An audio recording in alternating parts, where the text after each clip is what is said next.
మమ్మల్ని మిక్కిలిగా ప్రేమించిన మా ప్రియ పరలోకపు తండ్రి, బాపట్ల ప్రాంతాన్ని మీరు ప్రేమించి మీ పిల్లలు ఈ లోకంలో కొద్దివారైనా కానీ ఉన్నతమైన మీ సేవా భారాన్ని తమ వీపు మీద మోసుకొని ఈ ప్రాంత ప్రజల రక్షణ కొరకు తపిస్తూ శ్రమిస్తూ తమ కష్టాన్ని వెచ్చించి ఉన్నతమైన మీ జ్ఞానపు సంగతులను ఈ ప్రాంతంలో వినిపించడానికి ఈ కార్యక్రమాన్ని సిద్ధపరిచి ఉంచగా ఈ మాటలు తండ్రి కొందరినైనా ఆలోచింపచేయగలుగుటకు ఈ కార్యక్రమం అంతటిలో తండ్రి శ్రేష్టమైన మీ జ్ఞానాన్ని ఉన్నతంగా బోధించగలిగే సమయోచితమైన జ్ఞానాన్ని నాకు దయచేయమని వినుచున్న వారి హృదయాలలో ఈ మాటలు నాటబడుటకు సహాయం చేయమని కోరుతూ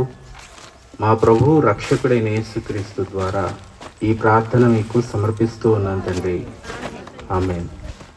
దయచేసి ఎవరు మాట్లాడుతున్నామా?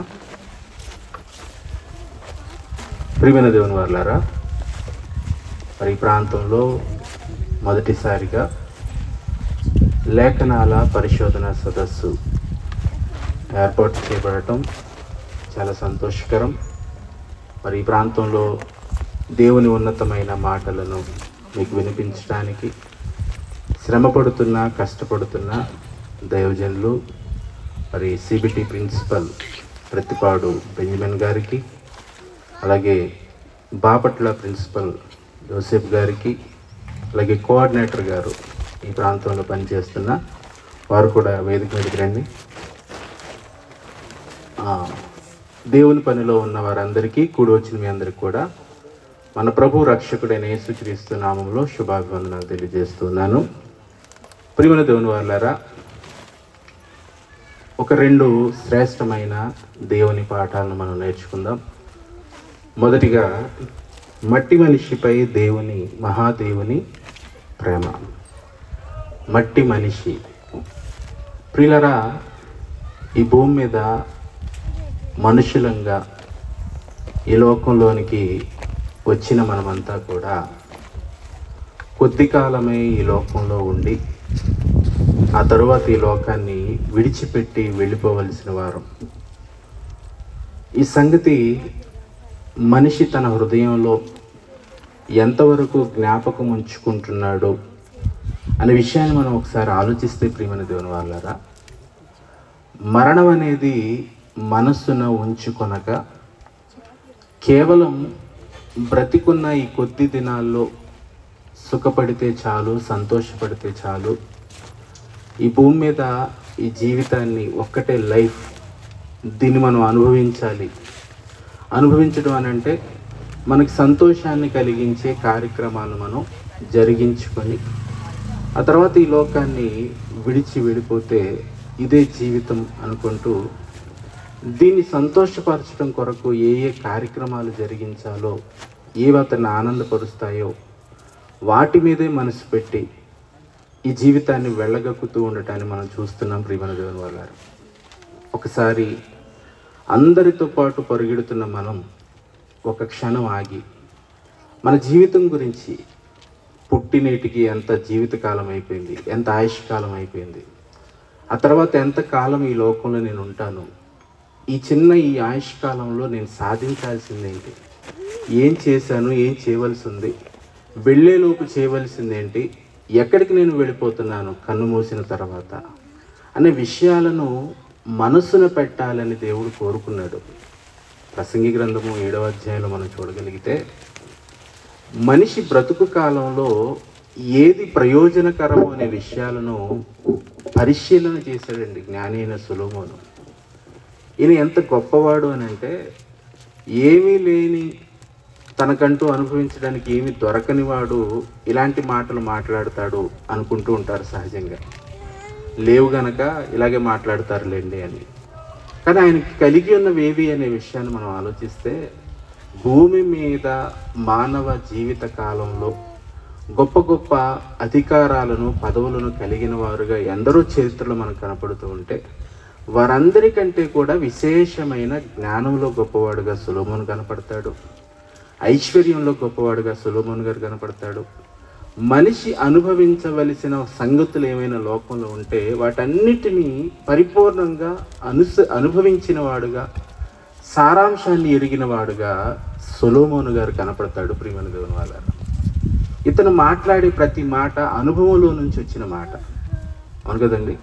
మొదటి వచ్చిన చూద్దాం చూడండి. 7వ అధ్యాయం ప్రసంగి గ్రంథం 1వ అధ్యాయంలో, సుగంధ తైలము కంటే మంచి పేరు మేలు అని అంటున్నాడు. సుగంధ తైలము కంటే మనిషికి మంచి పేరు మేలు. ఒకని జన్మదినము కంటే మరణదినమే మేలు అని అంటున్నాడు. ఆలోచించండి ఒకసారి. సహజంగా నాకు మేలు, చనిపోతే మేలు అనుకునే వాళ్ళు ఎలాంటి వాళ్ళు, ఎలాంటి పరిస్థితుల్లో ఉన్నవాళ్ళు ఉంటారు చెప్పండి లోకంలో?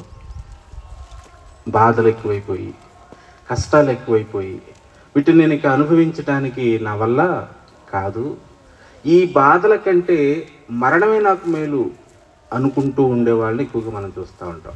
అంతే కదండి. కష్టాలు ఎక్కువైపోయిన వాళ్ళు వాటిని కొనసాగించలేక, బ్రతకలేక త్వరగా చనిపోవాలనుకునే వాళ్ళని మనం చూస్తాం. ఇతను అలాంటి కష్టాలు ఉండటం వల్ల మరణదినం మేలు అంటున్నాడా? ఏం కష్టాలు ఉన్నాయి సొలొమోను గారికి చెప్పండి? ఎలాంటి పరిస్థితులు ఉన్నాయి సొలొమోను గారికి అని అంటే అన్నీ ఉన్నాయి.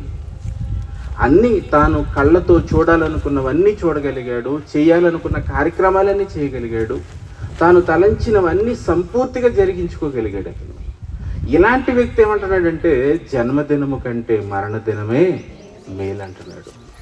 ఆలోచించండి ఒకసారి. విందు జరుగుచున్న ఇంటికి పోవుట కంటే ప్రలాపించుచున్న వారి ఇంటికి పోవుట మేలు అంటున్నాడు. ఎందుకు మేలు అని అంటే ఒక సంగతి చెప్తున్నాడండి సమాజానికి. ఏంటో సంగతి అంటే, ఎలయనగా మీ మరణం అనేది ప్రతి మనిషి జీవితంలో ఖచ్చితంగా ఎదుర్కోవలసిన ఒక ఘట్టం. అవును కదండి. ప్రతి మనిషి దీన్ని రుచి చూడాలా, ఎదుర్కోవాలా లేదా? లేదండి. నా తావుల్లో కూడా రాదని ఎవరైనా చెప్పగలరంటారా చెప్పండి? ఎవరు ఆ మాటను అనలేదండి. అది రాకుండా ఏ భద్రతా వలయం కూడా ఈ మానవ సమాజంలో మరణాన్ని దరి చేరనీయకుండా అడ్డుకోగలిగిన వ్యవస్థ అనేది ఏది లేదండి.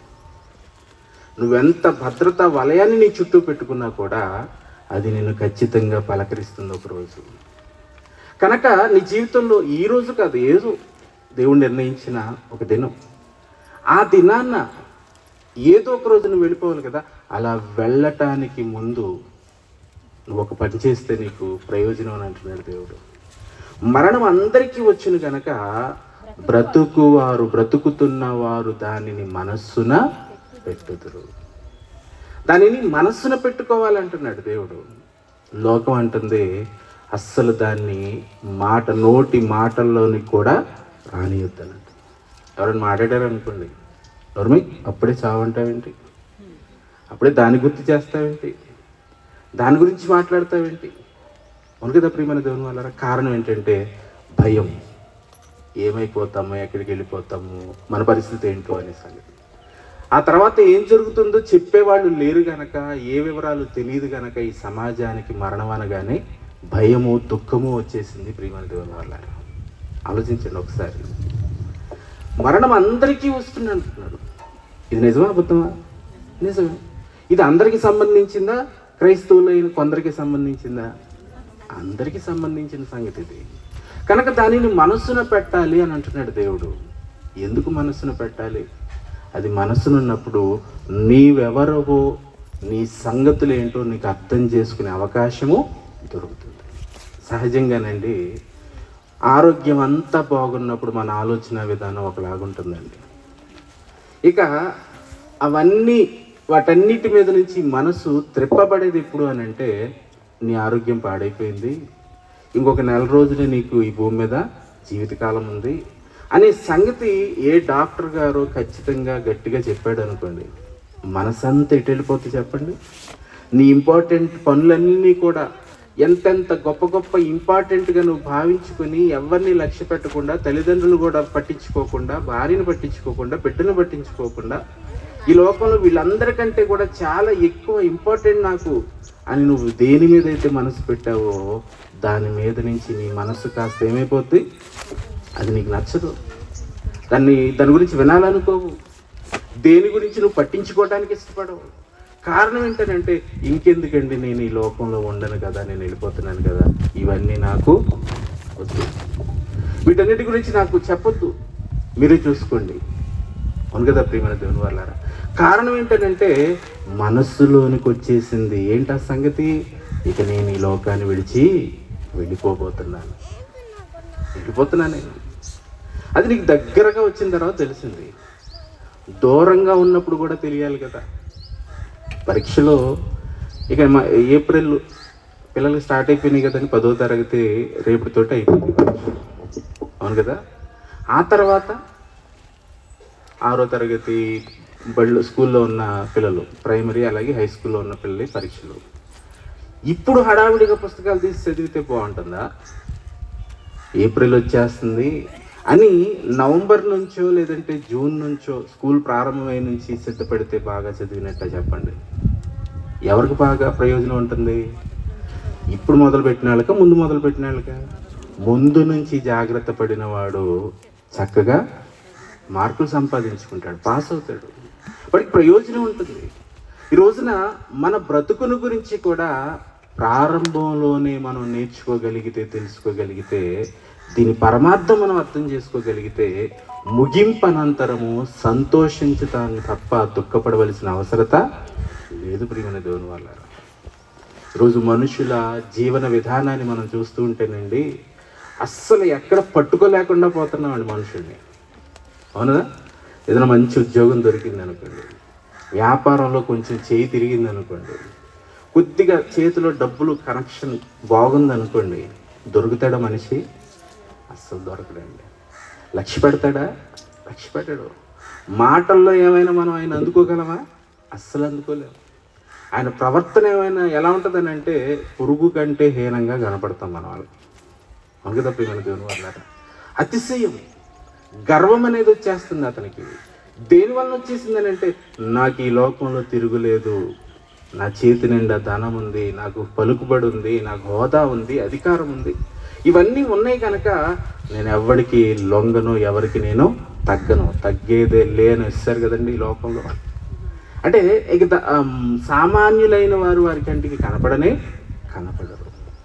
కారణం ఏంటంటే ఈ లోకంలో మనుషులందరి దృష్టిలో యోగ్యమైనది, గొప్పది ఏదైతే ఉందో అది నా చేతుల్లో ఉంది. అర్థమవుతుందా ప్రియమైన దేవుని వాళ్ళారా? ఒక వచనం చూద్దామండి బైబిల్లో. కీర్తన గ్రంథము 73వ అధ్యాయము, కీర్తన గ్రంథము 73వ అధ్యాయము 3వ వచనం నుంచి చదువుకుందాం చూడండి.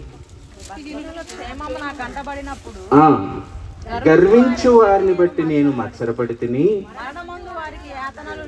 ఎలా ఉంటారు వీళ్ళు, ఎలా ఉన్నారు వీళ్ళు సమాజంలో అనే విషయాన్ని మనం ఆలోచిస్తే, మరణమందు వారికి యాతనలు లేవు, వారు పుష్టిగానున్నారు, ఇతరులకు కలుగు ఇబ్బందులు వారికి కలుగవు, ఇతరులకు పుట్టినట్లు వారికి తెగులు పుట్టదు, కావున గర్వము కంఠహారము వలె వారిని చుట్టుకుని ఉన్నది, వస్త్రము వలె వారు బలత్కారము ధరించుకొందురు, క్రొవ్వు చేత వారి కన్నులు ఎలా ఉన్నాయటండి, మెరకలై ఉన్నవి.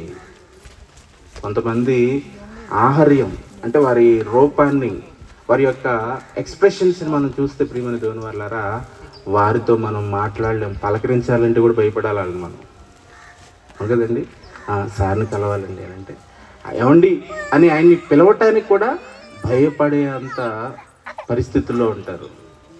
కారణం ఏంటంటే ప్రియమైన దేవుని వాళ్ళారా, క్రొవ్వు చేత వారి కన్నులు మెరకలై ఉన్నవి, వారి హృదయాలోచనలు బయటికి కానవచ్చుచున్నవి. అంటే వారి మాటల్లోనే వారి హృదయంలో మన పట్ల ఎంత ఏహ్య భావం ఉందో, ఎలాంటి ఆలోచనలు ఉన్నావు అనేవి అవన్నీ కూడా మనకి కనపడిపోతూ ఉంటాయట. ఎగతాళి చేయుచు బలత్కారం చేత జరుగు కీడును గూర్చి వారు మాట్లాడుదురు, గర్వముగా మాట్లాడుదురు. అవును కదా ప్రియమైన దేవుని వాళ్ళారా, మనుషుల యొక్క అతిశయము, మనుషుల యొక్క గర్వము, వారి ప్రవర్తన, వీటన్నిటిని మనం పరిశీలిస్తూ ఉంటే తమ దృష్టికి తాము చాలా ఉన్నతమైన వారుగాను, గొప్పవారుగాను, ఈ లోకంలో తమకు సాధ్యం కానిదంటూ ఏది లేదన్నట్లుగాను వారు మాట్లాడుతూ ఉండటాన్ని మనం చూస్తూ ఉంటాం. ఇంకా క్రింది మాటలు అంటున్నాడు చూడండి. క్రింది మాటలు ఏమంటున్నాడు? ఆకాశము తట్టు వారు ముఖమును ఎత్తుదురు, ఇక వారి నాలుకట ఎలా ఉంటుందట? భూమిని అంతటిని సంచారం చేసి వచ్చేస్తూ ఉంటుంది. వారికి తెలియదంటూ ఏది ఉండనట్టు మాట్లాడతారు. ఎంతటి వాడినైనా కించపరుస్తూ మరి తమకంటే తక్కువ వారిగాను మాట్లాడుతూ ఉండటాన్ని మనం చూస్తూ ఉంటాం. ప్రియమైన దేవుని వాళ్ళారా, వారి నాలుక ఏం చేస్తుందట? భూ సంచారం చేయను, వారి జనము వారి పక్షము చేరును. వారు ఇంకేమనుకుంటారట? ఇంకేం చేస్తారట? జలపానము. ఈ పానాన్ని ఏం చేస్తారటండి? సమృద్ధిగా చేయుదురు. ఇంకా వారి హృదయంలో ఎలాంటి అభిప్రాయాలు ఉంటాయని అంటున్నాడంటే, దేవుడు ఎట్లు తెలుసుకును, మహోన్నతునికి తెలివి ఉన్నదా అని వారు అనుకుందురు. ఏమనుకుంటున్నారటండి? దేవుడికి ఏం తెలుసు నేను చేసే సంగతి? నిజంగా మనిషి మాటలు మనం జ్ఞాపకం చేసుకోగలిగితే మనకు నా చేతుల్లో నుండి నిన్న దేవుడు కూడా కాపాడు. నిజమా? ఒక మనిషి దేవునితో సరిపోల్చుకొని మాట్లాడగలిగే అంత సామర్థ్యం మనిషికి ఉందంటారా చెప్పండి? దేవునితో తాను సమానునిగా చేసుకునే అవకాశం ఏమైనా ఉందంటారా మనిషికి? లేదు ప్రియమైన దేవుని వాళ్ళ. అంటే ఈ సంగతులన్నిటిని మనం ఒకసారి ఆలోచన చేస్తూ ఉంటే మనిషి తన దృష్టికి తాను ఎంత యోగ్యునిగాను, గొప్పవానిగాను, శక్తిమంతునిగాను ఆలోచిస్తూ ఉన్నాడో మనం జ్ఞాపకం చేసుకోగలిగితే ప్రియమైన దేవుని వాళ్ళారా, లక్ష్యము లేని వానిగా దేవుని చూస్తున్నాడు మనిషి ఈ రోజున. చదవండి మాటలు. దేవుడు ఎట్లు తెలుసుకొనును, మహోన్నతునికి తెలివి ఉన్నదా అని వారు అనుకుందరు. ఇదిగో ఇట్టి వారు భక్తిహీనులు, వీరు ఎల్లప్పుడూ నిశ్చింత గలవారే తన వృద్ధి చేసుకుందరు. ఏం చేస్తారు వీళ్ళు? నిశ్చింత అంటే ఏ చింత లేకుండా ఒకటే వాళ్ళ జీవితంలో పని ఏంటంటే ధనాన్ని వృద్ధి చేసుకోవటమే. అవును కదా ప్రియమైన దేవుని వాళ్ళారా? దీనివల్ల ఏమొచ్చేస్తుంది? హృదయంలో గర్వం. ఆ గర్వం వలన ఎలాంటి మాటలు వచ్చేస్తాయి సమాజంలో మనిషికని అంటే, దేవుడు ఎలా తెలుసుకుంటాడు, నేను గనక చేస్తే ఆ దేవుడు కూడా దాన్ని కనిపెట్టలేడు. అవును కదా ప్రియమైన దేవుని వాళ్ళారా? అసలు నీ సామర్థ్యం ఏంటి, నీ యొక్క పరిస్థితి ఏంటి అనే సంగతిని నువ్వు ఎప్పుడైనా ఆలోచించావా? ఏంటి నీ బ్రతుకు? నిజంగా మన బ్రతుకేంటి, మనకున్న పరిస్థితులు ఏంటి అనే విషయాన్ని మనం ఒకసారి ఆలోచిస్తే ప్రియమైన దేవుని వాళ్ళారా, దేవుడి మాటలు విందామండి. మన గురించి ఆయన చెప్పిన మాటలు మన బైబిల్లో పరిశీలిస్తే ఆదికాండము 3వ అధ్యాయము 19వ వచనం చదువుకుందాం చూడండి. ఆదికాండము 3వ అధ్యాయము 19వ వచనంలోని మాటలు మనం చూడగలిగితే, నీవు నేలకు తిరిగి చేరు వరకు ఏలయనగా నేల నుండి నీవు తీయబడ్డావు. నేల నుండి నువ్వు తీయబడ్డావు. ఇంతకీ నువ్వు ఎవరివి? మన్ను. మనం ఎవరు అటండి? మన్ను. మన్ను కనుక నువ్వు ఎక్కడికి వెళ్ళిపోతావు? మన్నైపోదు, తిరిగి మన్నైపోదు, మంటిలో కలిసిపోతావు. ఆలోచించండి ఒకసారి ప్రియమైన దేవుని వల్ల. ఏమంటే ఈ సంగతి మనిషి ఏమైనా ఒప్పుకొని అంగీకరించే పరిస్థితుల్లో ఏమైనా ఉన్నాడు ఈ రోజున చెప్పండి? నేను మంటినండి, నేను మంటిలో నుంచి వచ్చిన వాడిని, మంటిలోనికి వెళ్ళిపోయేవాడిని, నాకెందుకు ఈ అతిశయము, నాకెందుకు ఈ గర్వం, నాకెందుకు ఈ గొప్ప గొప్ప మాటలు అనుకునే స్థితిలో ఈ రోజున ఏ మనిషి మనకి కనపడలేదు. ఒక్కసారి ఆలోచిస్తే ఏంటండి ఈ మానవ జీవితం? ఏం మన చేతిలో ఉందంటారు చెప్పండి? కాలం మన చేతుల్లో లేదు. ఏదేదో సాధిద్దామని అనుకుంటాం, అవన్నీ అదృష్టవశము చేత దేవుని అనుగ్రహం వల్లనే మనకు దక్కుతూ ఉన్నాయి తప్ప మన శక్తి సామర్థ్యాలని మనం అనుకుంటే కుదరనే. అవునంటారు కాదంటారు చెప్పండి ప్రేమ? మరి ఏ రోజైనా విచిత్రమైన ఈ విశ్వం ఏంటి, ఈ ప్రకృతి ఏంటి, ఇందులో నా బ్రతుకేంటి, నేను ఎలాగే ఈ లోకంలోనికి వచ్చాను, ఎలా నేను ఈ లోకాన్ని విడిచి వెళ్ళిపోతున్నాను, నా కొరకు ఇవన్నీ ఏర్పాటు చేసింది ఎవరు, సిద్ధపరిచింది ఎవరని ఏ రోజైనా మనిషి ఆలోచించగలుగుతున్నాడు అంటారా చెప్పండి? ఆలోచించండి ప్రియమైన దేవుని వాళ్ళారా. ఎవరైనా తనను గురించి తాను ఎంతో గొప్పగా ఊహించుకుంటున్నాడు, కానీ ఒక్కసారి మన చుట్టూ ఉన్న ఈ ప్రకృతిలో ఉన్న ఒక్కొక్క వస్తువుని గురించి ఆలోచిస్తే మనం ఎంత చిన్నవారం అర్థం చేసుకోగలుగుతాం.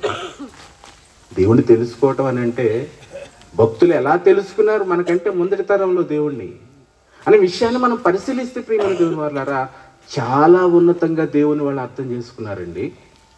కీర్తనల గ్రంథం 8వ అధ్యాయము 3వ వచనం నుంచి మనం చదవగలిగితే, కీర్తనల గ్రంథము 8వ అధ్యాయము 3వ వచనంలోని మాటల నుంచి మనం చూడగలిగితే ప్రియమైన దేవుని వాళ్ళారా, నీ చేతి పని అయినా, ఆలోచించండి ఒకసారి, ఏమన్నాడండి భక్తుడు దేవుని గురించి మాట్లాడుతూ, దేవా నీ చేతి పని అయిన నీ ఆకాశము, నీ ఆకాశము. ఆలోచించండి ఒకసారి, ఆకాశం ఎవరిది? దేవునిది. అది ఎవరు చేశారు అని అంటే నీవు చేసావు తండ్రి. ఎలా చేసావు? నీ చేతులతో నిర్మించావు దీనిని. ఆలోచించండి ఒకసారి ప్రియమైన దేవుని వాళ్ళ, నీ చేతి పని అయిన నీ ఆకాశమును నీవు కలుగు చేసిన, అదిగో ఆకాశంలో మాకు వెలుగునివ్వటానికి ఒక సూర్యుని కలుగు చేసావు పగటి వేళ, రాత్రి వేళ వెలుగునివ్వటానికి చంద్రుని చేశావు. అది నీ చేతి పనులు, నీవు కలుగు చేశావు. సూర్యుడేంటి, ఆ చంద్రుడేంటి, ఆ నక్షత్రాలేంటి, ఆ ఆకాశంలో ఉన్న వస్తువులన్నిటి ఏంటివన్నీ అని ఒకసారి ఆలోచన చేసినప్పుడు ఈయనకి ఏమర్థమైందని అంటే, అవెక్కడా నేనెక్కడా, అంతే కదండి. ఈ భూమి కంటే ఎన్నో లక్షల రెట్లు పెద్దవండి నక్షత్రాలు, సూర్యుడు, అలాగే అవన్నీ కూడా, ఆకాశంలో ఉన్నవన్నీ కూడా ఎన్నో లక్షల రెట్లు పెద్దవి.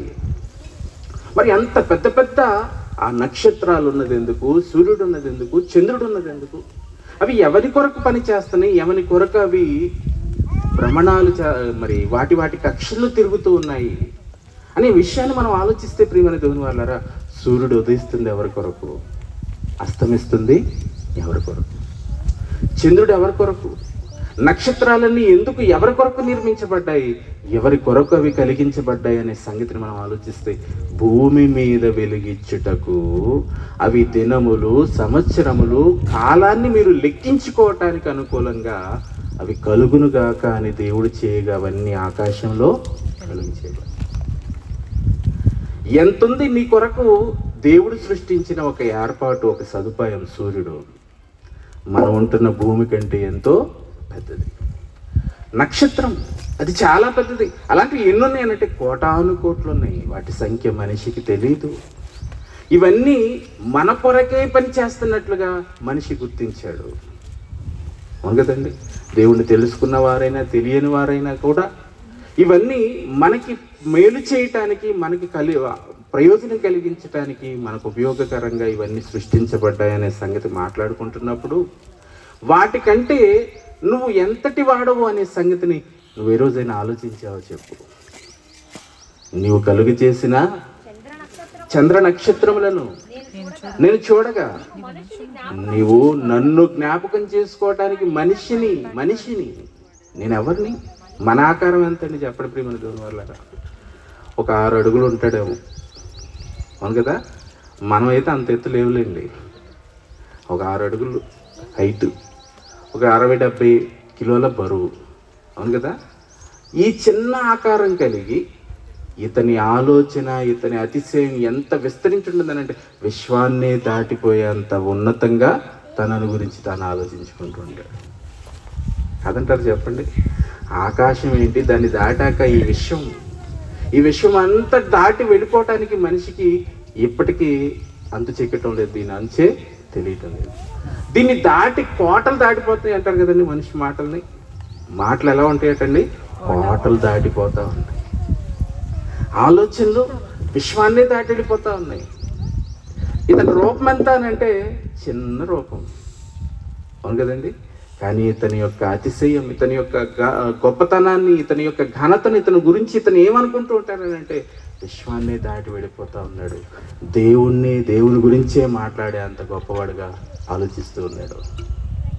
ఆలోచించిన ప్రియమైన దేవుని వాళ్ళారా, నువ్వు మనుష్యుని జ్ఞాపకం చేసుకున్నటకు వాడు ఏ పాటివాడు, నీవు నరపుత్రుడైన మమ్మల్ని దర్శించుటకు మేము ఏ పాటి వారము. ఏ పాటి వారం అని అంటున్నాడు ఏంటి దేవుడు? ఏ పాటి వారం అని అంటున్నావు అని అంటే మనం కూడా అనుకుంటా ఉంటాం కదా, ఒక పెద్ద ఉన్నతమైన పదవిలో ఉన్న మంత్రి గారు, ఎమ్మెల్యే గారు అలాంటి వారితో మనం ఏమైనా సరిపోల్చుకోగలుగుతూ ఉంటారు చెప్పండి? ఆయన మనం ఒకటేనా? కాదండి. ఇది మనకి బాగా అర్థమైంది. మరి దేవునికి మనిషికి ఈ సంబంధం గురించి మనిషి ఎలా ఊహించుకుంటున్నాడని అంటే, దేవుని కంటే గొప్పవాడుగా తానే గాగా మాట్లాడుతూ ఉండటాన్ని మనం చూస్తూ ఉంటాం. అవును తప్ప మన దేవుని వాళ్ళారా? మనిషి దేవుని వలన సృష్టించబడిన వాడైతే, దేవుడు సృష్టించిన సృష్టిలో ఒక భాగం అయితే ఇతను ఏమంటున్నాడని అంటే దేవుడు లేడని వేస్తున్నాడండి. అనొచ్చంటారు చెప్పండి? దేవుని చేత సృష్టించబడిన వాడుగా ఉన్న ఒక మానవుడు సృష్టించిన సృష్టికర్త లేడనగలిగే అంత జ్ఞానం ఇతనికి ఎక్కడది? ఇతనికి ఆ సామర్థ్యం ఎలా ఉంటుంది అంటారు చెప్పండి? అంటలేదంటారా చెప్పండి ప్రియమైన దేవుని వాళ్ళారా? నువ్వు మనిషిని జ్ఞాపకం చేసుకున్నటకు వాడు ఏ పాటి వాడు? దర్శించుటకు వాడు ఏ పాటి వాడు?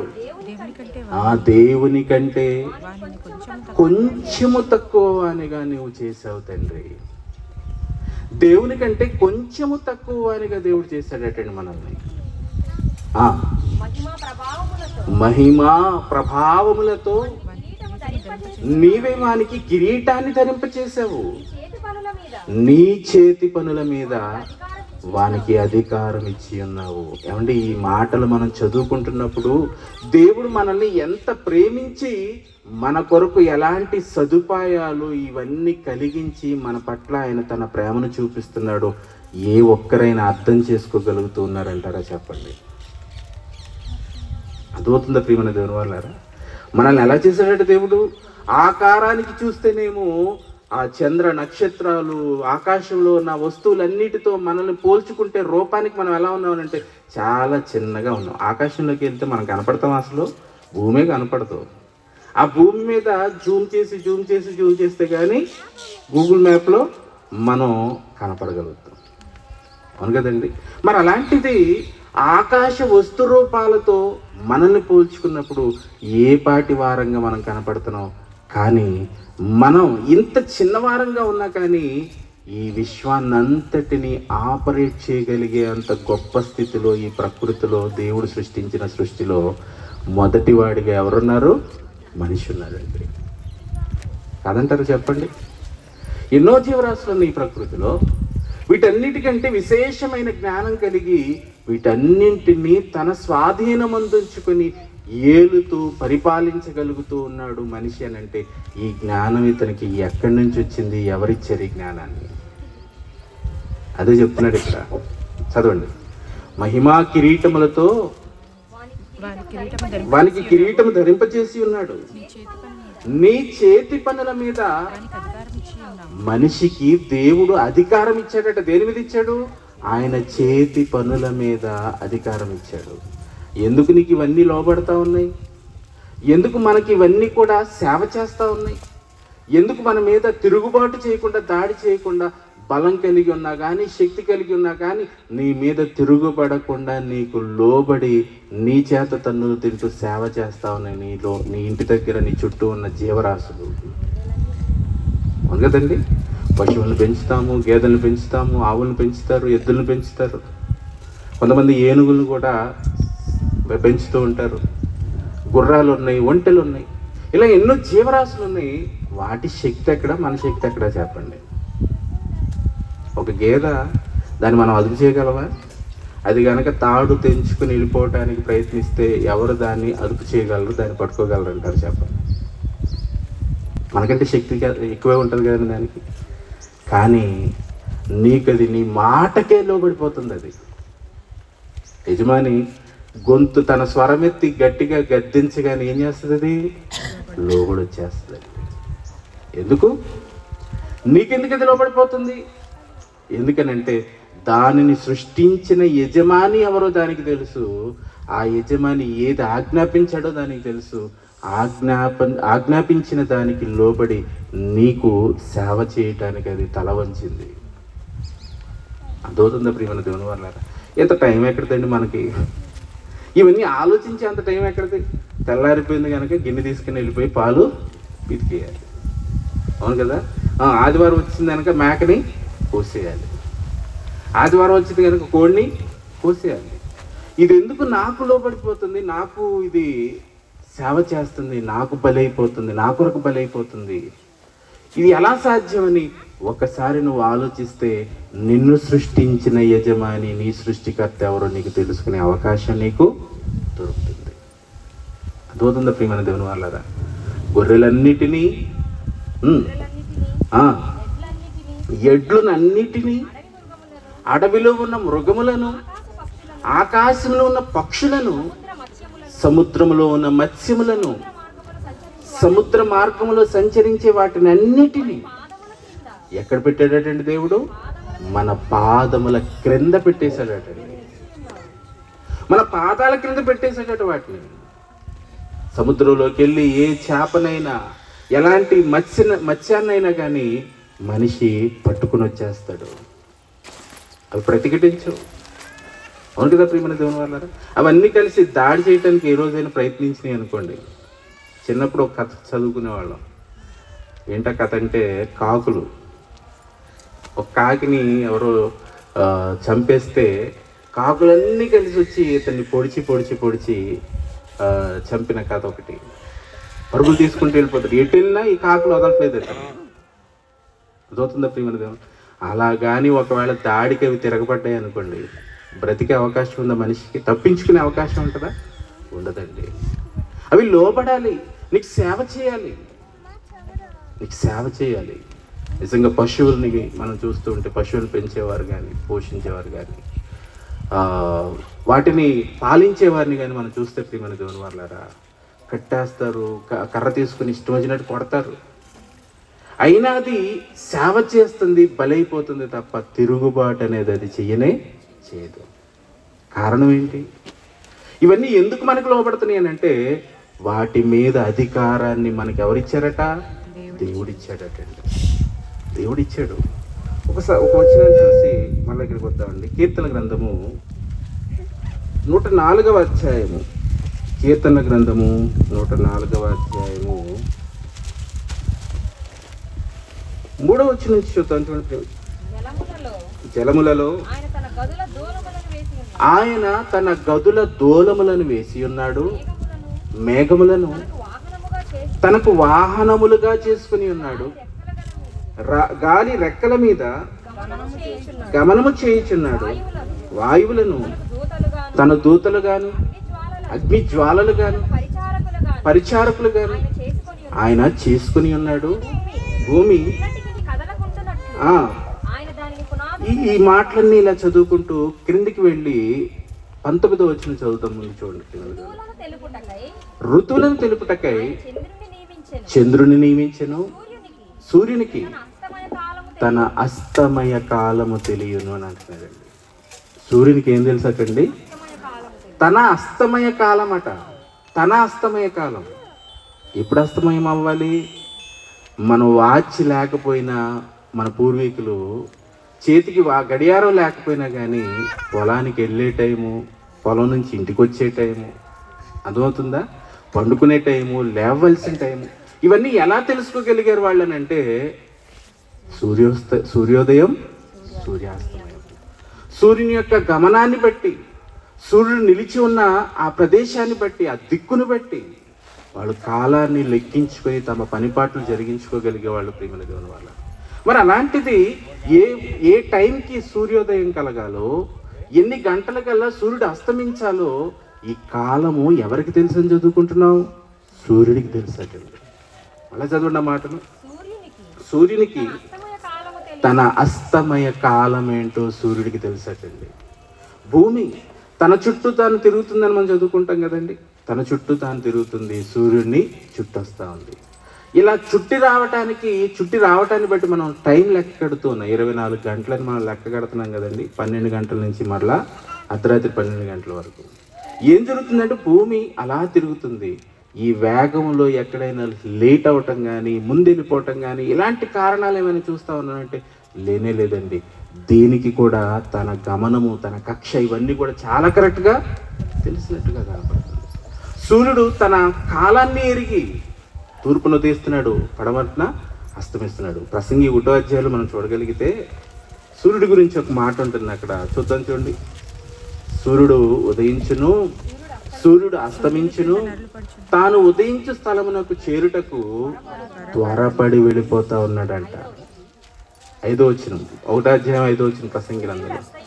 సూర్యుడు ఉదయించును, సూర్యుడు అస్తమించును, తాను ఉదయించు స్థలమునకు చేరుటకు మరలా చేరుటకు త్వరపడును. పొద్దున్నే మీరు పనికి వెళ్ళడానికి తొందరపడతారు చూడండి, టైం అయిపోతుంది, పద పద త్వరగా పద, ఎక్కడెళ్ళి అక్కడే వదిలేసి గబగబ పరుగు తీసుకుంటూ మీ ఉద్యోగానికి మీరు ఎలాగైతే పరుగులు తీస్తారో, సూర్యుడు కూడా తెల్లవారేసరికి సూర్యోదయం అవ్వాలి అంటే ఆయన ఏం చేస్తున్నాడట?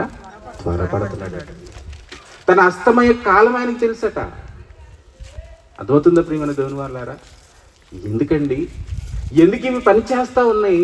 ఎవరి కొరకనంటే భూమి మీద ఏ పాటి వారం మనం అని అనుకుంటున్నాం చూడండి, మన్నని మంటి వారం అని అనుకుంటున్నాం చూడండి, ఈ మంటి రూపము కలిగిన మనుషులమైన మనకు సేవ చేయటానికి అవన్నీ కూడా దేవుని ఆజ్ఞ చొప్పున పని చేస్తున్నాయి ప్రియమైన దేవుని వాళ్ళారా. ఇక అదే కీర్తన గ్రంథం 104వ అధ్యాయం 27వ వచనం మనం చూడగలిగితే, 104వ అధ్యాయం 27వ వచనం, తగిన కాలమున నీవు వాటికి ఆహారం ఇచ్చేదవని ఇవన్నీ నీ దయ కొరకు కనిపెట్టుచున్నావు. ఏంటి ఇవన్నీ? పై వచనంలో చూస్తే జీవరాశులండి. ఆ పై వచనం కూడా చదవండి. 28వ వచనం, 25వ వచనం, మహాసముద్రము, జలచరములు, జీవరాశులున్నాయి, నడుచుచున్నవి, మకరములున్నవి, తగిన కాలమున నీవు వాటికి ఆహారం ఇచ్చేదవని. అంటే తమను సృష్టించింది దేవుడని, ఆ పోషించవలసింది కూడా ఆయనే అనే సంగతి ఈ జీవరాశులన్నీ ఎరిగి ఎవరి కొరకు ఎదురు చూస్తూ ఉన్నాయి, ఎవరి వైపు దృష్టి పెడతా ఉన్నాయి, ఎవరి ఆజ్ఞ కొరకు అవన్నీ ఎదురు చూస్తూ ఉన్నాయనంటే సృష్టికర్త వైపు. ప్రియమైన దేవుని వాళ్ళు, నువ్వు అంటావు కదా మీ నాన్నని మీ అమ్మని, ఎందుకన్నావు అన్నం పెట్టలేనప్పుడు అని అడుగుతారా? అడగరా? అవును కదండి. ఎవడు కనమన్నాడు, ఎందుకు కన్నావు, కన్నప్పుడు పెట్టవా అని మాట్లాడతారు కదా. అంటే నిన్ను కన్నారు కనుక పోషించాల్సిన బాధ్యత వారికి ఉందని నువ్వు ఎలాగైతే అనుకుంటున్నావో, సృష్టించింది దేవుడు కనుక, సృష్టికర్త వీటిని కలుగు చేశాడు కనుక పోషించాల్సిన బాధ్యత కూడా ఆయనదే అనుకుని ఆయన వైపు చూస్తున్నాయి ప్రకృతిలో ఉన్నవన్నీ కూడా. మరి మనిషి నన్ను సృష్టించింది ఎవరు అని ఏ రోజైనా అనుకుంటున్నాడు అంటారు చెప్పండి? యోబు గ్రంథం 35వ అధ్యాయం 11వ వచనం చదువుకుందాం చూడండి ప్రియమైన దేవుని వాళ్ళారా. యోబు గ్రంథం 35వ అధ్యాయం 11వ వచనం మనం చూడగలిగితే, భూ జంతువుల కంటే మనకు ఎక్కువ బుద్ధి నేర్పొచ్చు, ఆకాశంలో ఉన్న పక్షుల కంటే మనకి ఎక్కువ జ్ఞానాన్ని కలుగ చేయొచ్చు. నన్ను సృష్టించిన దేవుడు ఎక్కడ ఉన్నాడు?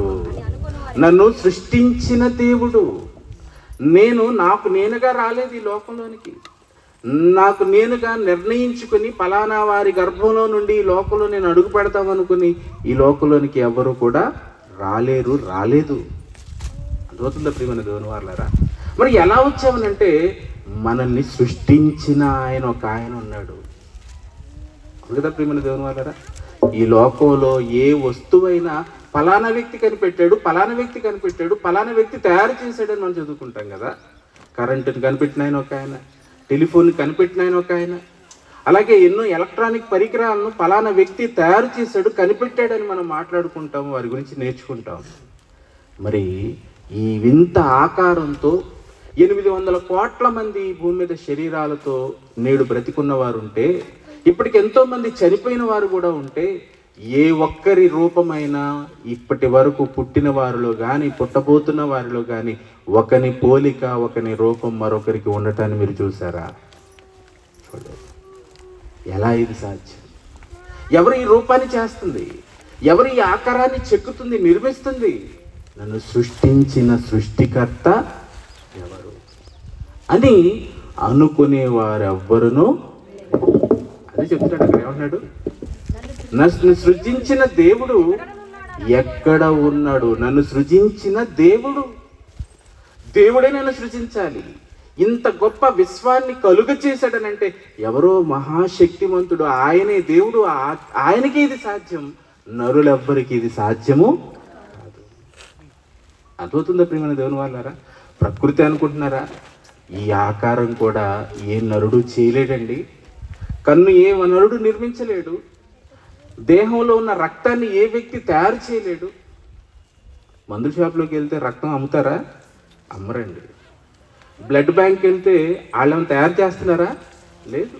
మరొక వ్యక్తి శరీరంలో నుంచి తీసి భద్రపరిచి ఏ బ్లడ్ గ్రూప్కి సంబంధించిన వారికి ఆ బ్లడ్ను వాళ్ళు ఇవ్వాలి తప్ప తయారు చేయలేరు దీన్ని. అంటే ఇది చెయ్యాలి. ఈ దేహంలో ఉన్న ఏ వస్తువునైనా ఏ అవయవాన్నైనా దేవుడే చేయాలి తప్ప ఏ ఒక్కరూ చెయ్యలేరు. అంటే ఇవన్నీ ఆలోచిస్తే నిజంగా ఆ మహాశక్తి దేవుడు అనే ఆయన ఎంత గొప్పవాడు అనే సంగతి అర్థం కావాలి. ఆయనకి నాకున్న సంబంధం ఏంటనే ఆలోచన నీ హృదయంలో కలగాలి. ఎవరైనా అనుకుంటున్నారా నన్ను సృజించిన దేవుడు ఎక్కడ ఉన్నాడని? అనుకునేవారెవరునూ లేరు. అనుకునేవారు ఎవ్వరూ లేరటండి. అనుకునేవారు ఎవ్వరూ లేరు. ఎవరంటున్నారు ఈ మాటను? దేవుడు మాట్లాడుతున్నాడు. దోతుందా ప్రియమైన దేవుని వాళ్ళారా? ఆయనేమో మన పట్ల చేసిన కార్యక్రమాలను ఒక్కొక్కటిగా మనం ఆలోచిస్తూ ఉంటే మనం అనుభవిస్తున్నవన్నీ మనల్ని ప్రేమించే దేవుడు ఇచ్చాడండి. ఏం తక్కువ చేశాడు మనిషికి దేవుడు చెప్పండి? నువ్వు అడగకుండానే ఖరీదైన ఊపిరి, ఆక్సిజన్ ఖరీదా కాదా చెప్పండి? కరోనా కాలంలో ఆక్సిజన్ తగ్గిన వాళ్ళందరూ కొనుక్కున్నారు కదా, దొరికినాయా? దొరకలేదు. ఇప్పుడు అదే పరిస్థితి ఇప్పుడున్న ఈ కాలంలో కూడా అవసరం ఉందనుకోండి. బ్రతకాలంటే ఆక్సిజన్ కావాలి. ఇప్పుడు కూడా అదే పరిస్థితి ఉందనుకోండి. ఇంతమంది ఉండేవాళ్ళం ఈ లోకంలో ఇప్పటికీ లేదండి. కానీ ఉచితంగా మనకు అవసరమైన ఊపిరి ఎవరిస్తున్నారు? ఆలోచించండి ఒకసారి.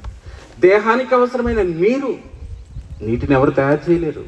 వాన కురవకపోతే త్రాగునీరు దొరకదు. భూగర్భ జలాలు అని అంటారు కదా, అవి కూడా వాడేస్తున్నారు. అడుగింటిపోయినాయి అని అంటున్నారు కదా. అది నిండాలి అని అంటే మరలా ఏం కురవాలి? వానే కురవాలి. అది ఎవరు కురిపించగలరు అంటారు చెప్పండి? ఇవన్నీ మన కొరకు మనం అడగకపోయినా కోరుకొనకపోయినా మన కొరకు సమస్తాన్ని దేవుడు నిరంతరం చేస్తూనే ఉన్నాడు. ఇందులో ఆయన నీ పట్ల చూపిస్తున్న ప్రేమ నీకేమైనా అర్థమైందా? అర్థం చేసుకోకపోగా ఏం చేశాడు దేవుడిని కానీ మాట్లాడుతూ ఉంటాడు. అవును ప్రియమైన దేవుని వాళ్ళారా? నీకు బ్రతుకునివ్వటం మొదట దేవుడు నీకు చేసిన అతి గొప్ప మేలు. నీకు ఈ దేహాన్ని ఇవ్వటం ఆయన నిన్ను ప్రేమించి చేసిన ఒక గొప్ప మేలు. ఈ దేహానికి అవసరమైనవన్నీ కూడా నీ కొరకు సమృద్ధిగా దయచేస్తూనే ఉన్నాడు.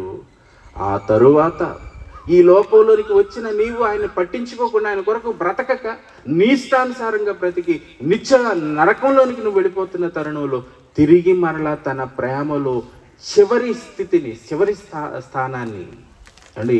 ఇక ప్రేమ అనే విషయాన్ని మాట్లాడుకుంటూ ఉన్నప్పుడు ఇంతకు మించి చేయగలిగింది ఇంకేమీ లేదు అనే స్థాయి దాకా.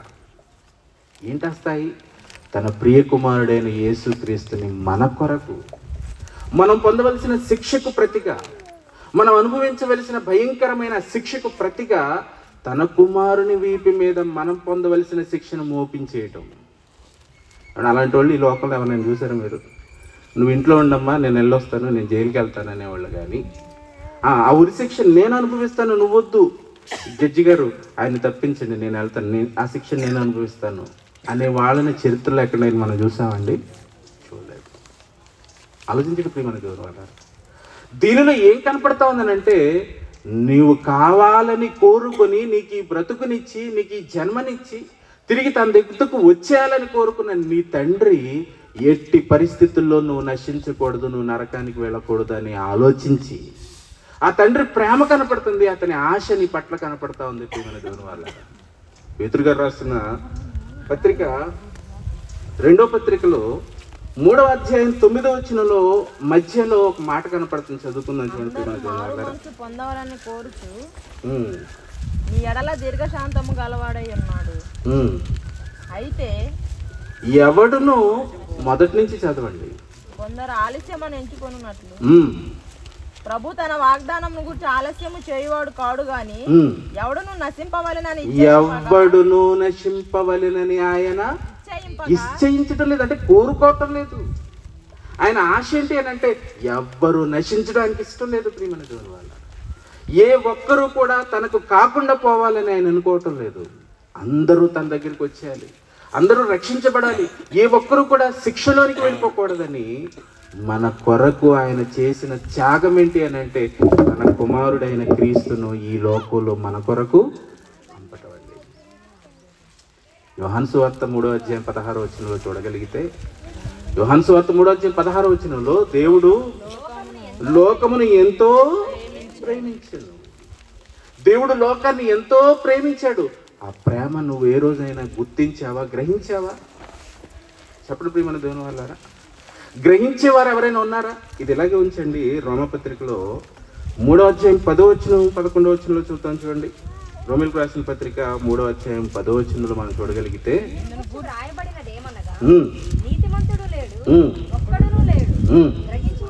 గ్రహించువాడు ఎవడునో, దేవుని వెతికేవాడు ఎవడు, ఎవరు గ్రహించడం లేదు. ఏం గ్రహించడం లేదనంటే నా కొరకు ఇన్ని ఏర్పాట్లు, నా కొరకు ఇంత సదుపాయాలు, నేను ఏ పాటి వాడను, నాకున్న స్థితి ఏంటి? మన్నే కదా. మన్ను కదా మనం చెప్పండి ప్రియమైన దేవుని వల్ల. చనిపోయాడన్న సంగతి తెలుసుకున్న వెంటనే చుట్టాలు వాళ్ళందరినీ పిలిచేస్తారు.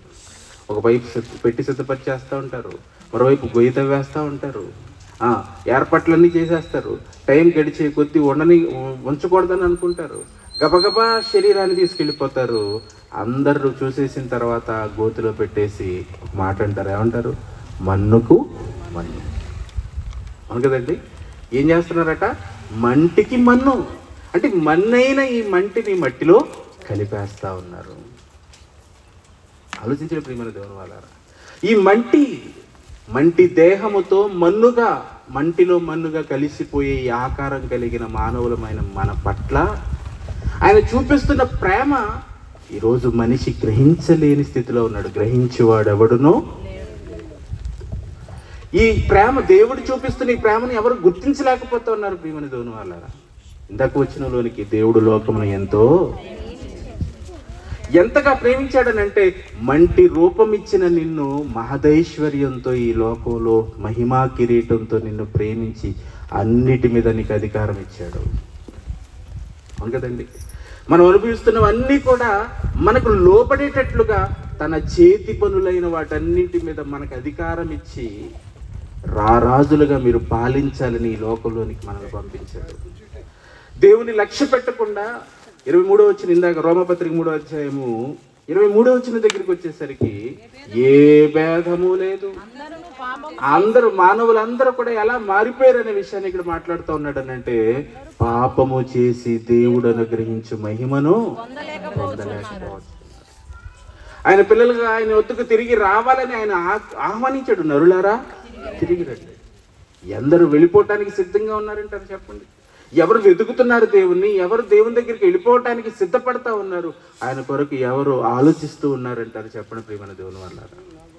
అండి, పురిట్లో అమ్మ బిడ్డను కన్న తర్వాత ఆ బిడ్డ వెతుకులాడుతూ ఉంటుందండి. అవును కదా. నర్సు బయటికి తీసుకొచ్చేసి ఇదిగోండి మీకు ఆడబిడ్డ పుట్టింది అని తండ్రికి చూపిస్తుంది, తాతయ్యలకు చూపిస్తుంది, నాయనమ్మ అమ్మలకు చూపిస్తూ ఉంటారు. ఎవరెవరు వచ్చారు వాళ్ళందరికీ చూపించేసి చూపిస్తూ ఉంటారు. ఈలోపు ఏడవటం మొదలు పెట్టేసింది ఆ బిడ్డ. ఏడవటం మొదలుపెట్టిన వెంటనే అందరూ చెప్పే మాట ఏంటి? తీసుకెళ్ళిపో, మా వాళ్ళమ్మ దగ్గరికి తీసుకెళ్ళిపో, త్వరగా తీసుకెళ్ళిపో. గబగబా తీసుకొచ్చి అమ్మ చేతులు అలా పెట్టగానే ఆ బిడ్డ ఏడుపు కాస్త ఏమైపోద్ది? ఆగిపోద్ది. అంటే వెతుకులాడుతూ ఉంది ఆ బిడ్డ.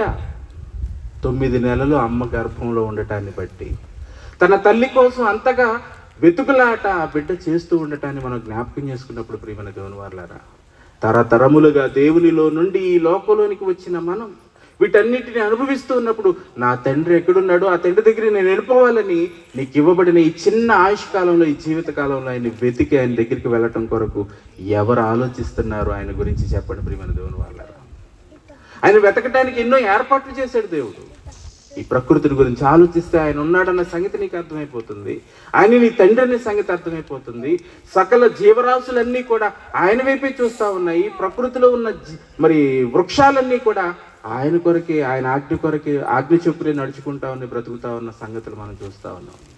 నీ రూపాన్ని, నీ ఆకారాన్ని, నీ జీవితం గురించి నువ్వు ఒక్కసారి ఆలోచిస్తే నీ బ్రతుకు వెనక దేవుడు ఉన్నాడన్న సంగతి నీకు అర్థమవుతుంది.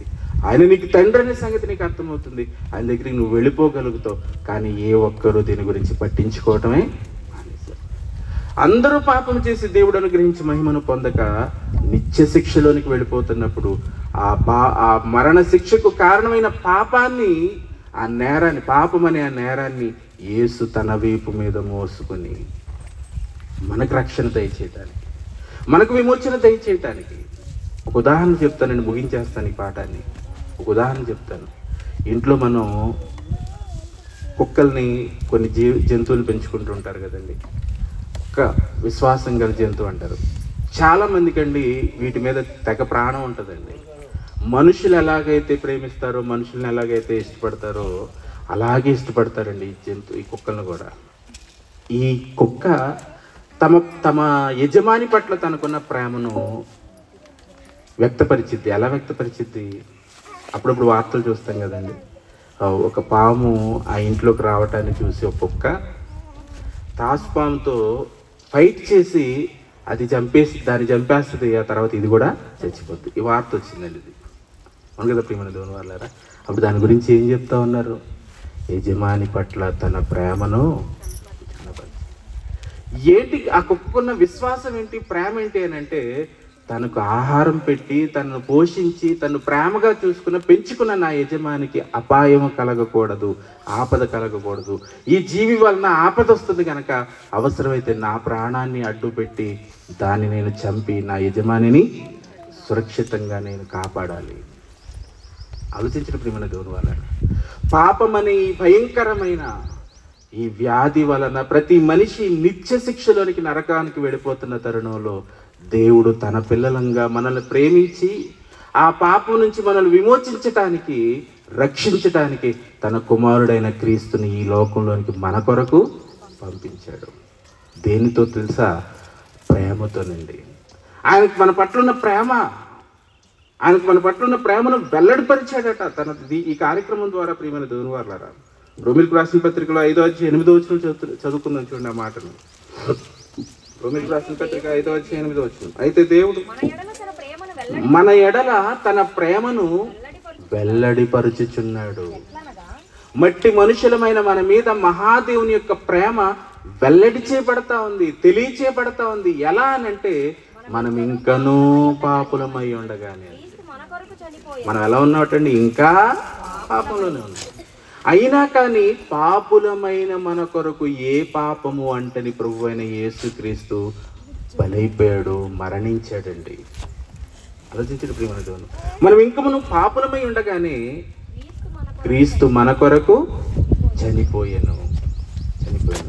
యోహాను పత్రిక మొదటి పత్రిక 4:10 చదువుకుందాం చూడండి ప్రియమైన దేవుని వాళ్ళారా. యోహాను రాసిన మొదటి పత్రిక 4:10. మనము దేవుణ్ణి ప్రేమించామని కాదు ఈ పని చేసింది దేవుడు. మనం దేవుణ్ణి ఎక్కడ ప్రేమించామండి? దేవుడు అంటే మనకి ఎక్కడ ప్రేమ ఉందంటారు చెప్పండి? మనకి దేవుడు అంటే ప్రేమ ఉందా? ఒకవేళ ఉంటే మనం ఈ కష్టం అనుకోము, ఇబ్బంది అనుకోము, శ్రమ అనుకోము, దేనికి వెనకడిగేమండి. అవును కదా ప్రియమైన దేవుని వాళ్ళారా? మన పిల్లలంటే ప్రేమ ఉంటుంది, భార్య అంటే ప్రేమ ఉంటుంది, భర్త అంటే ప్రేమ ఉంటుంది, ఎక్కడ లేని వాళ్ళందరి మీద ప్రేమ ఉంటుంది. దేవుడు అంటే మాత్రం చిన్న ఆటంకం చాలండి దేవుడి మీద మన ప్రేమ తెలుసుకోవాలని అంటే. అవును కదా? ఎండ ఎక్కువగా ఉందనుకోండి, ప్రేమ కాస్త ఏమైపోద్ది? పోస్ట్పోన్ అయిపోద్ది. అవును కదా? బ్రేకప్ ఇప్పుడు కొత్త పదం యూత్ వాడేది ఏంటంట, ప్రేమించుకుంటారు, ఆ తర్వాత ఏమైపోతారట? బ్రేకప్, విడిపోతారు. అంటే దేవుని పట్ల మీకున్న ప్రేమ చిన్నపాటి సమస్యకి బ్రేక్ అయిపోతుంది ప్రియమైన దేవుని వాళ్ళ. చదువు నా మాటను. మనము దేవుని ప్రేమించితమని కాదు, తానే మనలను ప్రేమించి దేవుడే మనలను ప్రేమించి ఎలా ప్రేమించాడు, ఏం చేశాడు ప్రేమించానంటే మన పాపములకు ప్రాయశ్చిత్తమై ఉండుటకు తన కుమారుని మన కొరకు పంపెను. ఇందులో ఏముందట? యేసు ఈ లోకంలోనికి శరీరాన్ని ధరించుకుని రావటం అనే ఈ కార్యక్రమం చూసారా? సిలువలో తన ప్రాణాన్ని అర్పించడం అనే మహా కార్యక్రమం చూసారా? సిలువలో మేకులను తన చేతుల్లో కొట్టించుకోవటము, తన తల మీద పుండ్ల కిరీటాన్ని పెట్టించుకోవటం, ఈ భయంకరమైన శ్రమలు అనుభవించడం అనే ఈ కార్యక్రమం చూసారా? ఇవన్నీ కూడా మన పట్ల దేవునికి ఉన్న ప్రేమటండి. చదవండి. మనము దేవుని ప్రేమించటమని కాదు, తానే మనలను ప్రేమించి మన పాపములకు ప్రాయశ్చిత్తమై ఉండునట్లుగా తన కుమారుని మన కొరకు పంపెను. ఇందులో ప్రేమ, ఈ ప్రేమను మీరు గుర్తించగలిగారా? ఈ దేవుని ప్రేమ నీ హృదయంలో ఉందా? చోటుందా? చెప్పండి ప్రియమైన దేవుని వాళ్ళారా, ఆలోచించండి ఒకసారి. ఏ పాపము చేయని తన కుమారుణ్ణి మన కొరకు పరలోకాన్ని విడిచి ఈ లోకంలోనికి మంటి దేహాన్ని ధరించుకుని వచ్చాడు ప్రియమైన దేవుని వాళ్ళారా. అవును కదండి? ఇదేమన్నా గొప్పదా? గొప్ప పాత్ర ఇదేమైనా? చెప్పండి ప్రియమైన దేవుడు. గొప్ప వాళ్ళు ఉన్నారనుకో, వచ్చారనుకోండి, ఇంట్లో ఉన్న వాటిల్లో ఖరీదైన పళ్ళాలు ఎదుగుతారు. అవును కదా? బాగా ధనవంతులు అయితే బంగారు పళ్ళని తీసుకొచ్చి పెడతారు. అవును కదా? యేసుక్రీస్తు ఈ లోకంలో ఏ ఆకారాన్ని ధరించుకుని ఈ లోకంలోనికి వచ్చాడనంటే మంటి దేహము, మానవ శరీరము, మనుష్యుల పోలికగా పుట్టి దాసుని స్వరూపమును ధరించుకొని తన్ను తానే రిక్తునిగా చేసుకొని శిలువ మరణము పొందునంతగా తగ్గించుకుని విధేయత చూపించి, విధేయత ఎలాంటి విధేయతనంటే ఏ నేరం చేయకపోయినా తిరగబడటం లేదు, ఏ పాపం చేయకపోయినా ఆయన ఎదురాడటం లేదు, తను తాను కాపాడుకోవటం కోసం ఎక్కడా కూడా ప్రయత్నం చేయటం లేదు.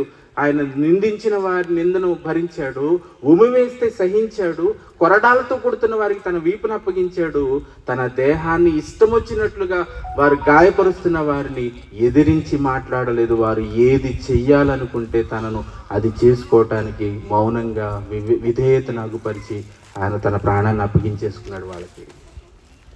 ఇదంతా ఎందుకు చేస్తున్నాడు తెలుసా? మన కొరకు మనల్ని ప్రేమించి దేవుడు పంపించాడు గనక. ఈ ప్రేమ నీకు నిజంగా అర్థమైతే నీ పొరుగు వాని పట్ల నువ్వు కోపగించుకోవు, క్షమిస్తావు, ప్రేమిస్తావు. క్రీస్తు స్వరూపం, క్రీస్తు పోలిక నువ్వు కలిగి ఉంటావు. దేవుని తన ఆత్మ రక్షణ కొరకు అవసరమైతే నీ ప్రాణాన్ని కూడా నువ్వు అర్పించడానికి సిద్ధపడగలుగుతావు. ఇదండి క్రైస్తవ్యం అంటే. క్రీస్తు అంటే అర్థమయ్యాడా? క్రీస్తు ఈ రోజున సమాజానికి ఈ మంటి దేహాన్ని దేవుడు మనకిచ్చి ఎంత విలువైన జీవితాన్ని మనకిచ్చాడు, ఎంత గొప్ప అధికారాన్ని మనకి దేవుడు ఈ భూమి మీద ప్రసాదించాడు. మీరు ఆలోచించగలిగితే, ఒక సూర్యుడు నీ కొరకు పరుగులు తీస్తున్నాడు, ఒక చంద్రుడు తన కాంతిని నీ కొరకు ఇవ్వటానికి ప్రయాణం చేస్తూ ఉన్నాడు, భూమి నీ కొరకు తన సేవలు చేస్తూ ఉంది, ప్రకృతిలో ఉన్న జీవరాశులని నీ కొరకు అవసరమైతే తమ ప్రాణాలని బలిగా ఇచ్చేస్తూ ఉన్నాయి. వీటన్నింటినీ అనుభవించడానికి వీటిపైన అధికారాన్ని దేవుడు నీకు ఇచ్చాడు. ఇది చాలదన్నట్లు నువ్వు ఎంతగా ఆయన గాయపరిచినా కానీ, నువ్వెంతగా ఆయన్ని దుఃఖింపచేసినా కానీ, నువ్వు ఎంతగా ఆయన్ని మరి పట్టించుకోకుండా ఉన్నా కానీ, నిన్ను ప్రేమించి ఇంకా పాపిగానే ఉంటున్నాను నిన్ను ప్రేమించి తన కుమారుని నీ కొరకు ప్రాణం పెట్టడానికి పంపించాడు. ఇంత ప్రేమ చూపినా నువ్వు సహించినప్పుడు, దేవుని లక్ష్య పెట్టినప్పుడు, ఆయన చివరిగా నీ కొరకు సిద్ధపరిచింది ఏంటో తెలుసా? నీ కొరకు ప్రాణం పెట్టిన ఆయనే నీ కొరకు సిద్ధపడ్డాడు. దేనికో తెలుసా? శిక్ష చేయటానికి. శిక్ష విధించువాడెవడు? చనిపోయి తిరిగి లేచిన క్రీస్తే. ఎందుకంటే ఆయనకే ఉంది ఆ అధికారం. పెట్టాడు గనక, నీ కొరకు చేయవలసినంత చేశాడు గనక, ఇంత చేసిన మాట వినప్పుడు నిన్ను క్షమించే అవకాశం ఇక లేదు. మారతావో లేదా నీ ఇష్టం చొప్పున ఇంకా నువ్వు జీవిస్తావో ఇక నిర్ణయం నీదే. నిన్ను ప్రేమించి సంగతులు నీకు తెలియజేసి నిన్ను రక్షించడానికి ఈ మాటలు ఇక్కడ బోధించడానికి దేవుడు అనుకున్నాడు కనుక ఇక్కడ ఈ కార్యక్రమం జరిగింది. మనం ఎన్నో అనుకుంటాం, మన ఆలోచనలు దేవుని ఆలోచనలు ఒకటి కాదండి.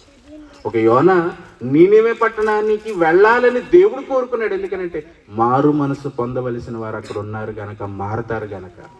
ఈ రోజున ఇక్కడికి మీరు ఎందుకు ఏర్పాటు చేయబడింది ఈ కార్యక్రమం అంటే, దేవుని సంకల్పంలో ఆయన ఆలోచనలో ఉన్నవారు ఎవరో ఉన్నారు కనుక వారి కొరకే ఈ మాటలు ఇక్కడ వినిపించబడ్డాయి. ప్రార్థన చేసుకుందాం. పరిశుద్ధమైన తండ్రి, మేము విన్న ప్రతి మాట మా హృదయాల్లో నాటబడి మీ పిల్లలనైనా ఆలోచించి మీరిచ్చిన ఈ విలువైన జీవితాన్ని మీ కొరకు ఎలా బ్రతకాలో తెలుసుకొని మీ సంకల్పాన్ని గుర్తెరిగి మిమ్మల్ని సంతోషింపచేసి నిత్య లోకానికి చేరే అవకాశం బిడ్డలందరికీ దయచేయమని కోరుతూ, తర్వాత పాటలో కూడా తోడుండి శ్రేష్టమైన మీ జ్ఞానాన్ని నేర్చుకోగలడు సహాయం చేయమని అడుగుతూ మా ప్రభు రక్షకుడైన యేసుక్రీస్తు ద్వారా ఈ ప్రార్థన మీకు సమర్పిస్తూ ఉన్నాను తండ్రి.